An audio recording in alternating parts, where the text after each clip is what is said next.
He was young, handsome, and highly educated in the best English schools. He was a respected professional and a first-class amateur athlete. However, many historians think that he was also a serial killer, the Victorian equivalent of the modern-day Ted Bundy. His name was Montague Druitt, also known as Jack the Ripper. Druitt's handiwork included the slaughter of at least 5 women of ill repute in the East End of London, but there are still a lot of mysteries about his motivations, his thinking, and the circumstances behind his demise. To explore all of this, I'm talking with Christine Ward-Agius and Jonathan Hainsworth, author of the new book, The Escape of Jack the Ripper, The Truth About the Cover-Up and His Flight from Justice.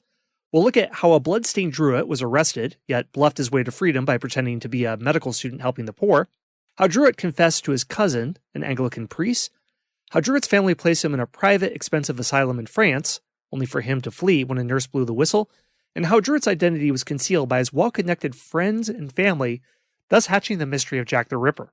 So I hope you enjoyed this discussion about history's most infamous serial killer. Christine and Jonathan, welcome to the show. Hello, how are you going? Thanks for having us on. Okay, well, we don't talk about serial killers much this story, but in terms of a historical figure, this one is very important. So looking into the origins of Jack the Ripper, historians have argued about different candidates for his identity, and you have strong reason to believe that it points to one particular figure. But before getting into that, I'm curious about Jack the Ripper himself. Now, murder exists throughout history. The Old Testament account pins it at the first children who were ever born, Cain killing Abel. The mental illnesses that would cause someone to be a serial killer or the personal issues that would cause someone have existed throughout history. So we've always had serial killers with us, but Jack the Ripper, for whatever reason, has become the poster child and the most famous serial killer. Even though others have done worse than him, they've been perhaps more sadistic. So what do you think it is about Jack the Ripper that made him a media sensation like no other and made him perhaps the most famous serial killer in history?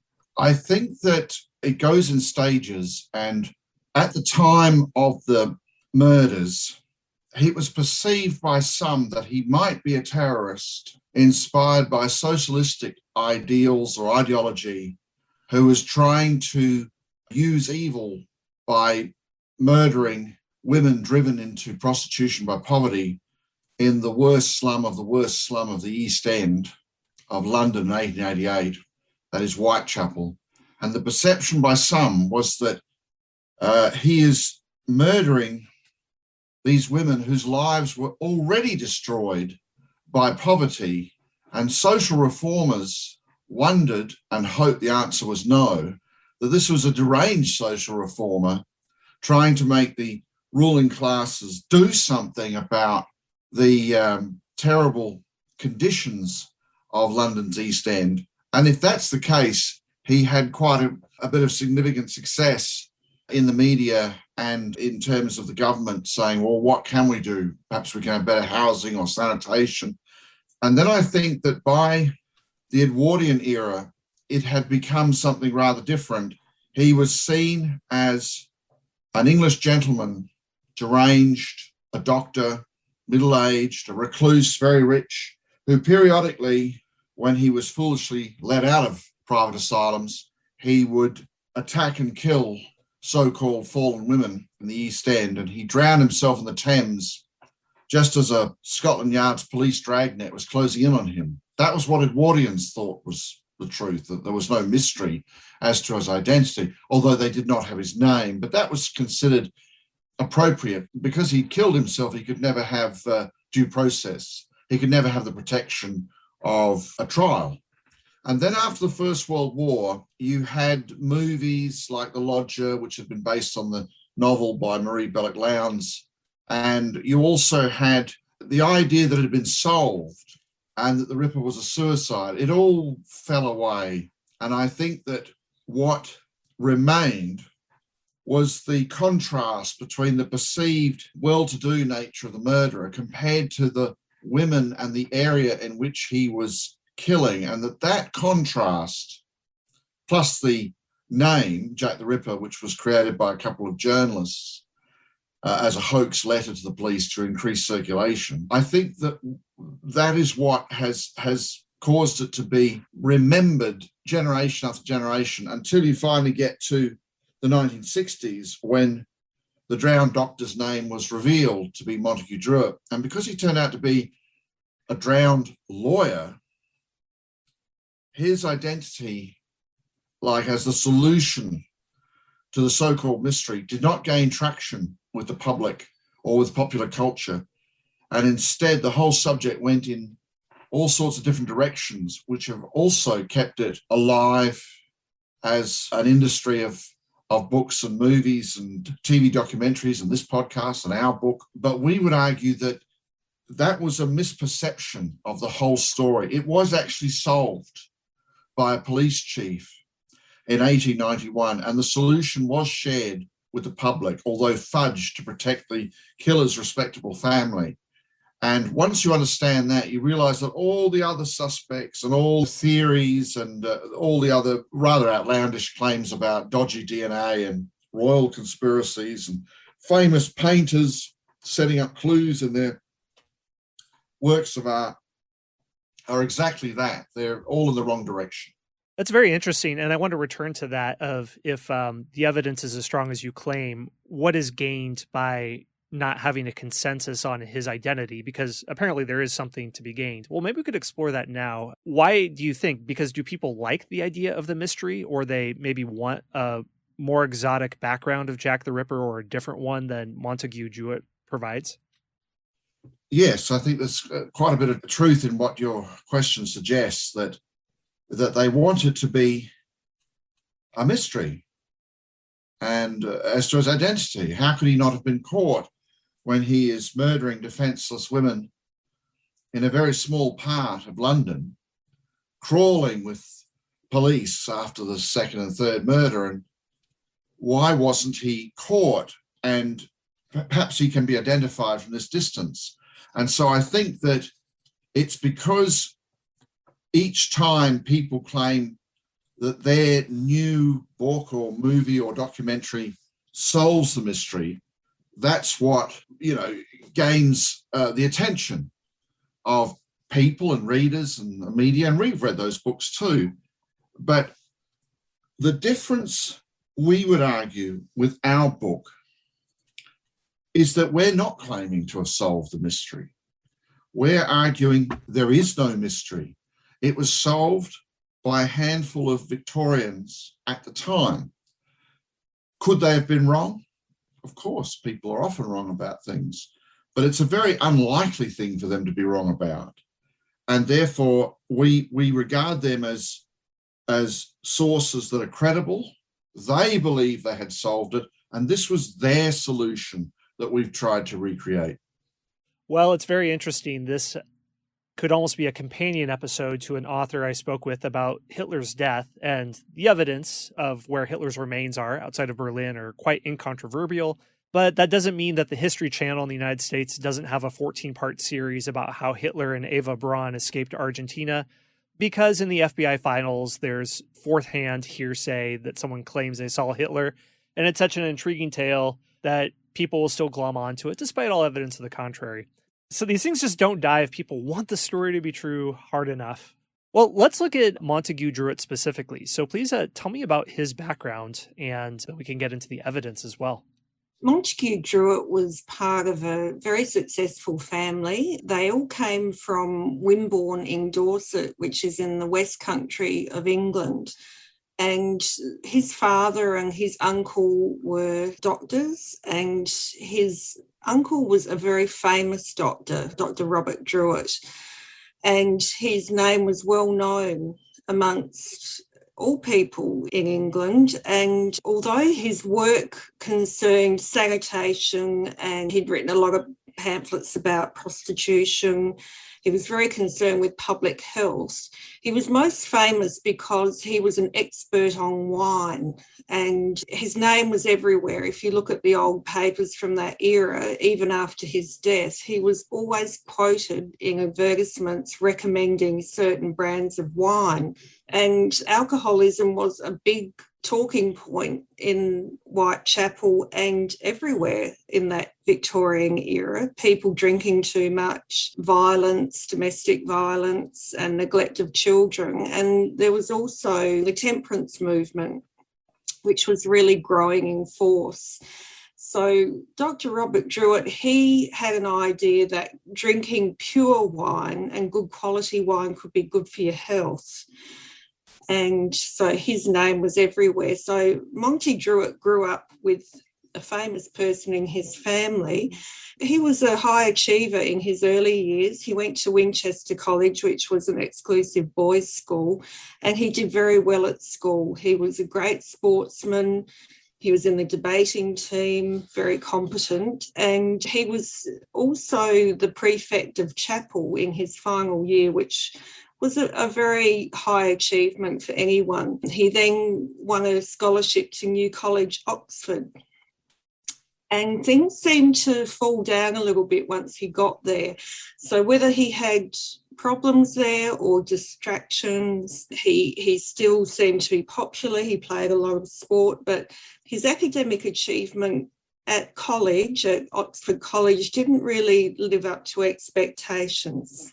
We think that he was in a bit of a state of flux, and so he took on a teaching position at a small boys' school in Blackheath in London, which is about 6 miles from Whitechapel.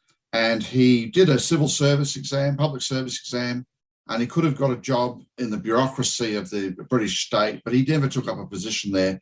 We also argued that the sources indicate that he did some medical training, attended some anatomy classes. Perhaps he thought about being a doctor like his father and uncle, and then changed his mind about that. And finally, he made the move into law and became a defence barrister. And the problem with that was you often couldn't make money from it because your clients were broke. But he did make money from it. He was a very successful barrister. And when he drowned himself in the River Thames, he left quite a substantial estate behind. So in those years of graduating from college, he becomes a lawyer. He's a successful lawyer. He's also a sports person. He's in a county cricket team. He's man about town sort of thing. He's handsome. One source we have says that he could be very charming, but we also believe that those people who knew him, family members, later a police chief who knew him posthumously, they all agreed that he was also a serial killer. Well, let's look into the forensic evidence. One point you make is that a bloodstained Druit was arrested but bluffed his way to freedom by pretending to be a medical student. Can you tell me about this? We do not have, for example, an arrest record with Mr. Druitt's name on it. What we have is a theory that he was arrested or came to the notice of police in Whitechapel and his name was taken down. And of course, he spent his life having people say to him, "Oh, Druit, are you related to Dr. Robert Druit?" "Yes, I'm his nephew." And in a society in which everyone's obsessed with pedigree and reputation, that would have carried a lot of weight. We have sources like Sir Melville Macnaghten, the police chief, who indicates in his memoirs of 1914 that there were two streams of information that came to him about the suspect he doesn't name, but it's obviously Druit. And in the first stream, he's not much. And in the second stream, after he's been dead for a few years, he is everything. He is the solution. Well, what could be that first stream? Sir Melville Macnaghten's successor, Sir Basil Thompson, had not only gone to Oxford, he'd also gone to Winchester. No, that's a mistake, isn't it? Christine's signalling to me. He'd gone to Oxford and been a student there with Montague. Anyway, Sir Basil Thompson, who is Sir Melville Macnaghten's successor at the Criminal Investigation Department, he wrote a book in the 1930s, and the American edition, he says that suspect, again, he does not name Druit, but that's who he's talking about, came to the attention of police whilst alive, but there was not enough evidence to charge him. And we have other sources along those lines. There's a police constable, Robert Spice, who was in his 20s and who left the force under a cloud. And 40 years later, when he's a retired groundsman at a school in London, he claims that he arrested a very respectable doctor on the night of that two women were murdered by the fiend. And he was appalled at the way this man, because of his class status, was able to simply talk his way out of the police station way too easily and too quickly. And we think if you add all of those different indications together, he must have come to police attention and he was able to wriggle his way out of it. And perhaps if he was covered in blood, he could have said, well, I did a bit of medical training, and they would have thought, well, he is Dr. Druitt's nephew, and I was trying to help someone, and that's that. And he probably was released with an apology. Yeah, that's really interesting. And other points that you make here that point to him being Jack the Ripper. The second one is that he confesses to his cousin, an Anglican priest. Does this also come from the police chief posthumously from Druitt's life? Yes. Again, it's rather like a black hole. You can't see a black hole in space, but you can see the swirling galaxies that are being gravitationally drawn towards it. And in this case, there is a vicar, a North Country vicar, who in 1899 sends a very strange letter to the Daily Mail in which he says, I know exactly who Jack the Ripper was, and he confessed to a brother clergyman of mine, and he wanted the truth, or some of the truth, to come out a decade, and that's what I'm doing. And the Daily Mail refused to publish his letter. They just published little glimpses of it. And in fact, they sent a journalist, one of their journalists, to the man's parish to speak to the vicar, to try and get him to go on record. And anyway, he implies that the man committed suicide soon after the most horrific atrocity, the murder of Mary Jane Kelly. And we think that he's talking about Montague Druitt.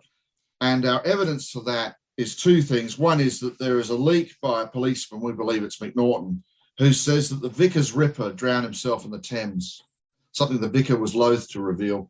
And he also says, he also calls his letter to the Daily Mail, strangely enough, the Whitechurch murders, when everyone knows it's Whitechapel.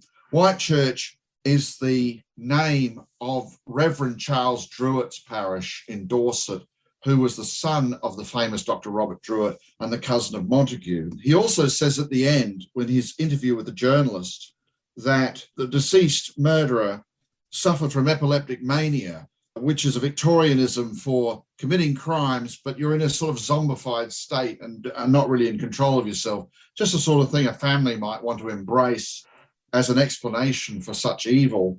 And practically at the door, he says to the journalist, look, don't publish my name if you don't mind, because that could give away the name of the murderer. And again, we believe that this indicates that he is related to the murderer's family, and therefore we put the theory that the vicar who is not identified is Arthur de Borley Hill, the brother-in-law of Charles Druitt, and he had been a teacher at Winchester. He had taught Montague. So again, what we're trying to do is reverse engineer what these Victorians knew and what they believed about Montague Druitt. We can't examine that evidence because they didn't leave that evidence behind, if there was such evidence to leave behind. What we can only do is try and work out what they thought and why they thought what they did. They didn't want us to write this book, if you see what I mean. Hey everyone, Scott here. We're going to take a very short break for a word from our sponsors. That makes a lot of sense. It isn't laid out clearly. You really have to read between the lines. It's like a criminologist reading Pravda to look at what isn't being said or what is being emphasized in a way. And putting to the idea that this wealthy family is trying to shield him, to protect the family name, is that he is placed in an expensive asylum in France. So tell me about this, and then also when he escapes. This was a source, a fellow American of yours, a brilliant writer, researcher on this subject called Roger Palmer. And he sent it to us, and we read it from the Philadelphia Times of 1889.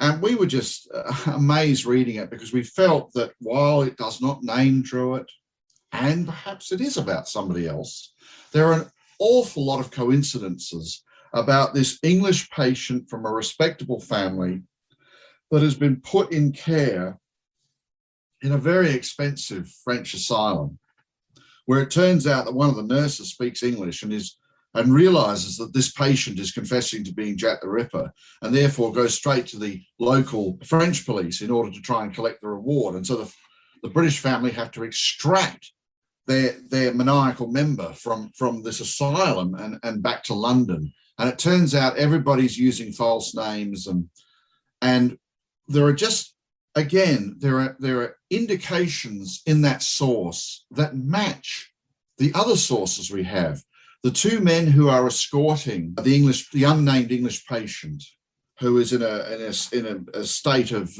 mental distress. One is described as a solicitor who's his friend, and the other man is described as a clergyman who is his cousin. And the one who is the friend is quick to say, oh, and apart from this cousin, he has no other relative. Now, Montague Druitt's brother, William, who's 1 year older and a solicitor, he appears in the sources that are disguising some of this information as a friend. It was William who was trying to find his brother after he vanished and then eventually discovered that he had drowned himself. This becomes friends looking frantically for the missing doctor. At the inquest at Chiswick, to explain what has happened to his brother, whose body has bobbed up in the Thames River, William Druit will say very big lie, but he's obviously trying to protect his family and the memory of Dr. Robert Druit, because everybody in the audience, all the press, none of whom are the big journalists from the Fleet Street, they're just local journalists, they'd be thinking, Druit, this man who's been found drowned, Druit, is he related to Dr. Robert Druit? And William Druit just says this bald-faced lie, which is, apart from myself and our mother, who's had to be institutionalized due to a mental illness, he had no other relative. It's almost quoting what will be written in that Philadelphia Times article. And it's Christine who is the person who's found all of these sources that have never been found before. For example, that in fact the coroner, Dr. Thomas Diplock, at that inquiry, whom you'd expect to be a little less credulous at William Druitt's testimony, it turns out that they knew each other or knew of each other because he had conducted just such a inquest about a suicide in that wing of the family, the Robert Druit wing of the family, a few years before. What he didn't know, I'm sure, was that William Druit is also desperately covering up for the fact that his brother had a double life as a serial murderer. So we believe that the Philadelphia Times article is talking about Montague Druit. We don't know that for a fact. Christine just found various bits and pieces. There's Van Bez Asylum, which pretty much matches a private asylum, extremely expensive. And she found this piece by George Sims called Dr. Swainson's Secret, a short story. We believe that George Sims is up to his neck in this cover-up. He's the chief propagandist of the cover-up for the public. And that story is very similar to Montague Druit, and it has a character who is suffering from epileptic mania, who goes into a French asylum. So that's how we put together that. Christine, can you tell me about these sources, like never before published photographs? And I understand the last known image of Druit. So what were these sources you came across, and how did they help you put together this story? The main sources that had not been really read through before came from the West Sussex Archive in Chichester. And that archive holds the Druit Papers, which is a collection of letters from the Druit family. And there's hundreds of them. People have looked at them before and they've found a few things in there, but really, to my knowledge, nobody has gone in and really read hundreds of those letters. Firstly, to get a feel for the family relationships, which I think is important to know. And secondly, to see if there's anything in those letters suggesting a knowledge about Monty and the possibility that they considered him to be in trouble or to be Jack the Ripper, anything like that. I know people had looked at those letters, and particularly the year 1888, and I've got to say there's not many in that year at all. I imagine when they were looking at them, probably 1888, 1889, they were looking for something that mentioned Jack the Ripper or something quite obvious. Well, people are not going to write that in a letter anyway. The fact that there's hardly any letters in that crucial period in the autumn of 1888 suggested to me that letters had been destroyed. when you read through these family letters, you get a real feel for the relationships. You get a feel for how they speak to each other in the letters. After 1888, a lot of that changes, and there's cryptic references to things in the letter that actually match other sources that we've found. That archive has been crucial, and it took a few years to read through those letters, but that was an important thing for us. Christine's too modest. I mean, she's found nearly everything. I've never found a thing. That's not true, but the photograph that you mentioned, that was a great find. That was really a thrill to find that photograph. It's a photo called the Canning Club in Oxford. And there may be other photographs of Montague Druitt, but we don't know of any that have survived that show him older than in that photograph. So he's probably about 23, around that mark. There are surviving photographs of him at Winchester College. So he's sort of 18, 19 in those, but this is one at Oxford. So that's something that we discovered. It's actually held in the British Library, and that's featured in the book. Can I just say something else about sources? Please. When I first came up with the theory, what I call the case disguise theory, you see, most people who've written on this subject assume that because Sir Melville Macnaghten described Druitt as a middle-aged doctor, and he's actually a young lawyer, you could discount that police chief's opinion. He doesn't know who he's talking about. And what I discovered was that he had written that police memorandum and then circulated it to certain writers who would use not the name, but the profile.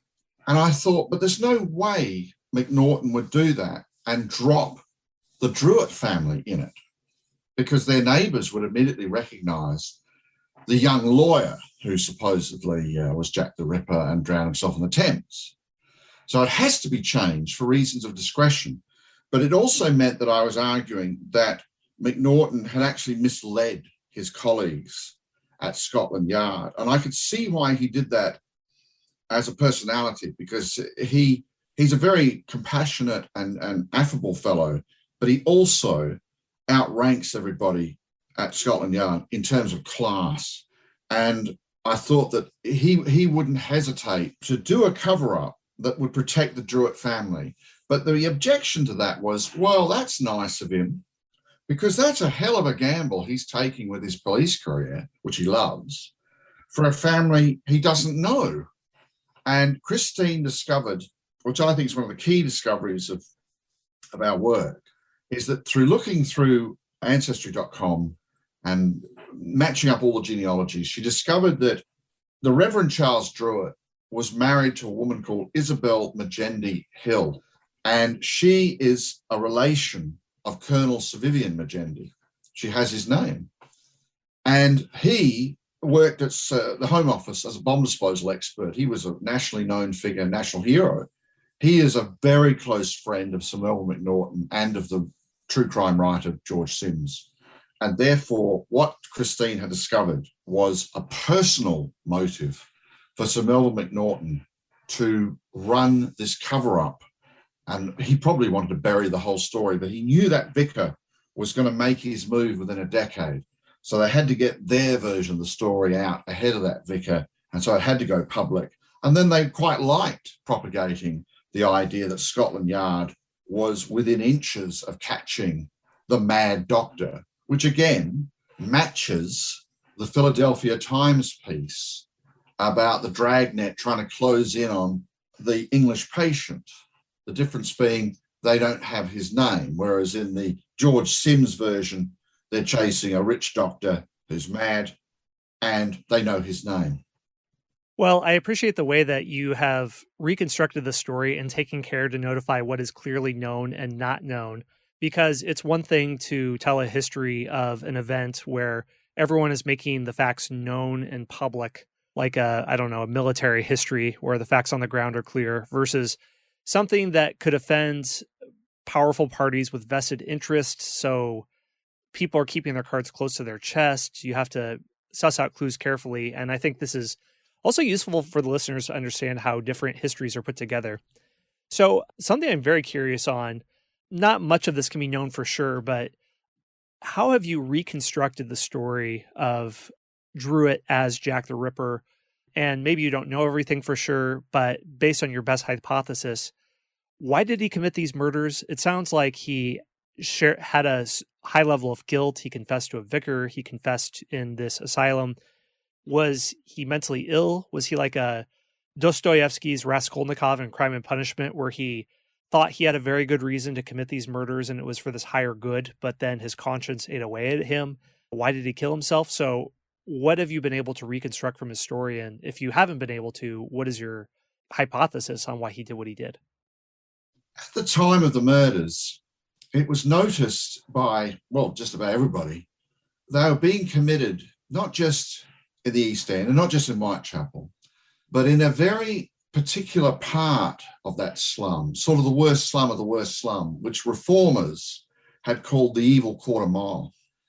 And so some reformers were a bit panicked that perhaps a psychotic amongst their movement for socialistic reform, had taken upon themselves to murder defenseless women in this area in order to draw further attention to the poverty of the area that the ruling classes were neglecting, and that they were the real criminals. And George Bernard Shaw, the playwright, he wrote this satirical letter about how he said, as a socialist, we've gone about this all wrong with pamphlets and marches and speeches, and nothing's come of it. And some independent genius, he puts it tastelessly, has worked out that if you just off a few dregs, you can turn the property owning class into a primitive form of communism. And he says, I hope the maniac picks a duchess next and we might be able to have a socialist England. Now, he meant that satirically because he couldn't know what we now know from Macnaghten and the other sources in the 1890s, that Montague Druitt, whom they believe was Jack the Ripper, he didn't live in the East End. We believe he worked for a charity called Oxford House, and that's how he was familiar with the slum. But he didn't live there. So if he wants to, because he's sick or mentally ill or depraved, and wants to kill so-called fallen women, he can do it anywhere in London that he likes. He can do it where he lives in Blackheath.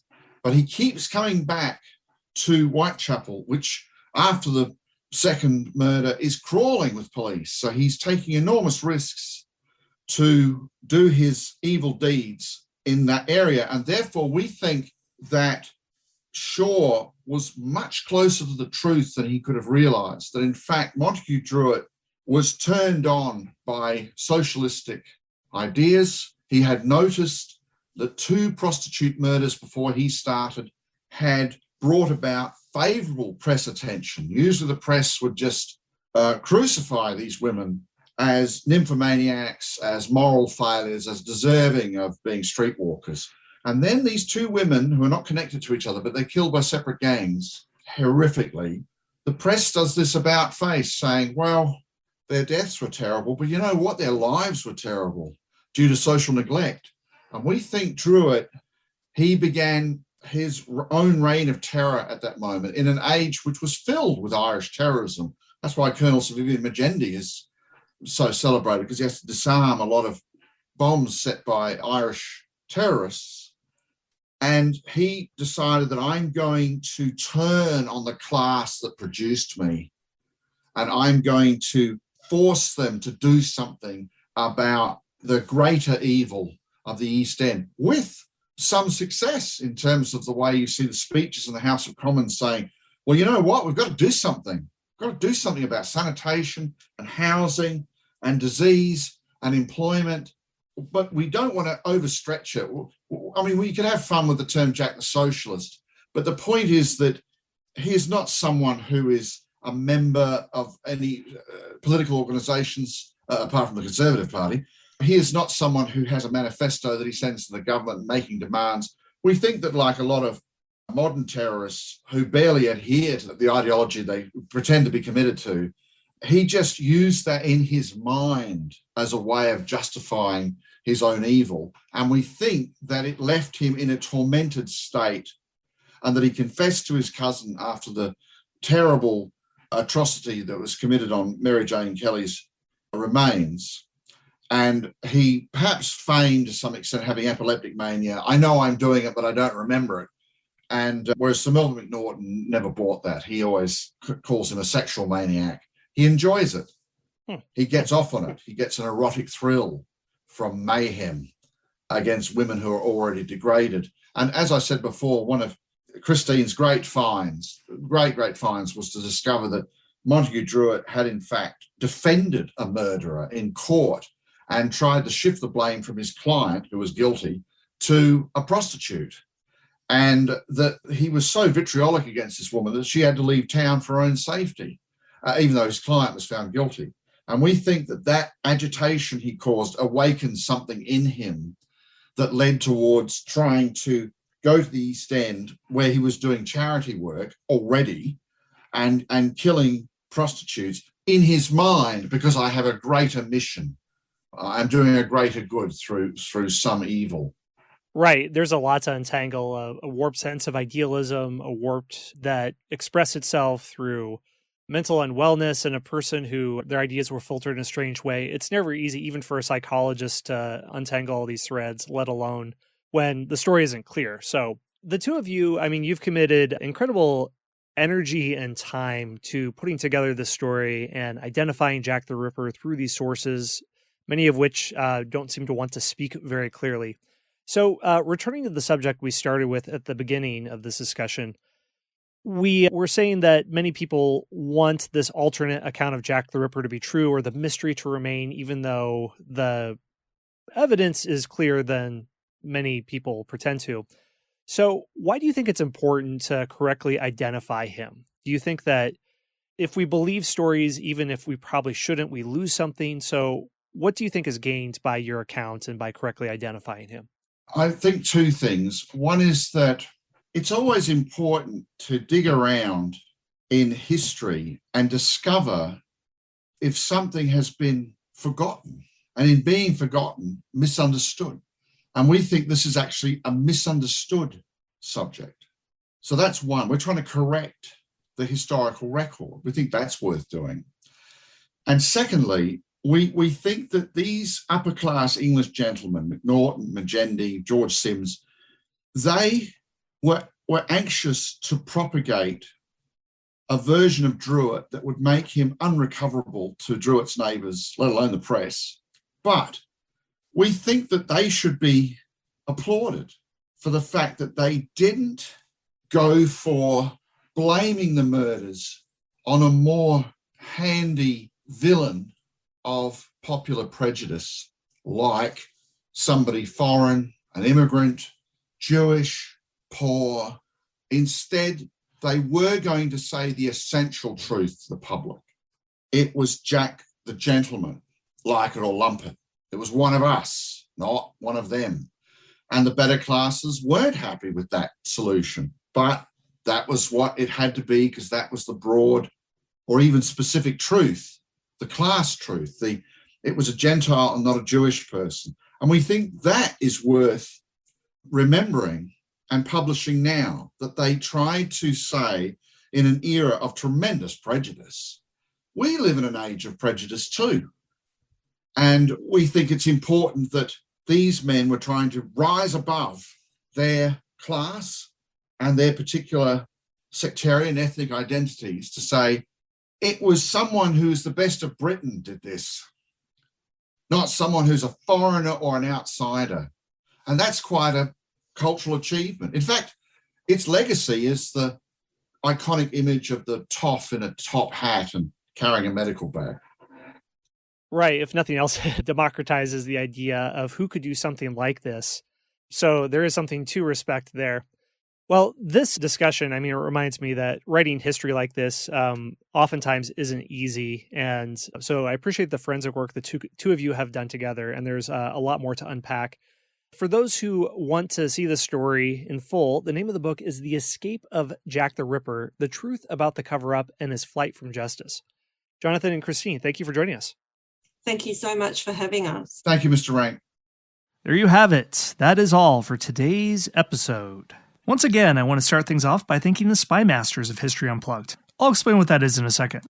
Our Spy Masters include Bill Ivey, Moondoggy from Ohio, Tom from Ohio, Ryan Gillen, Rob from Chicago, Nick Brooks, Michael from New York, Carl from Norway, Josh Reddick, Jennifer French Lee, Jay Carrington, McCraze, Salvador Sanchez, David Santi, Chris C., and Baron Fraser. If you'd like to support the show, there's some very easy ways to do so. First, go to the site halfpricehistory.com. I've worked out an arrangement with a lot of the authors who've appeared on this show, and you can go there and get their books for 50% off. All you have to do is go to halfpricehistory.com and enter the promo code UNPLUGGED at checkout. Second, please leave a review and subscribe to this podcast on your favorite podcast player of choice, whether Apple Podcast or Spotify or Stitcher or whatever. Third, join our Facebook group. You can go to Facebook and search for History Unplugged. There, you can talk with other fans of the show about recent episodes, what you liked, what you didn't like. Also, I have exclusive content there, such as live streams where I do live versions of podcast episodes where you can leave feedback as I'm talking, and I will address it on air.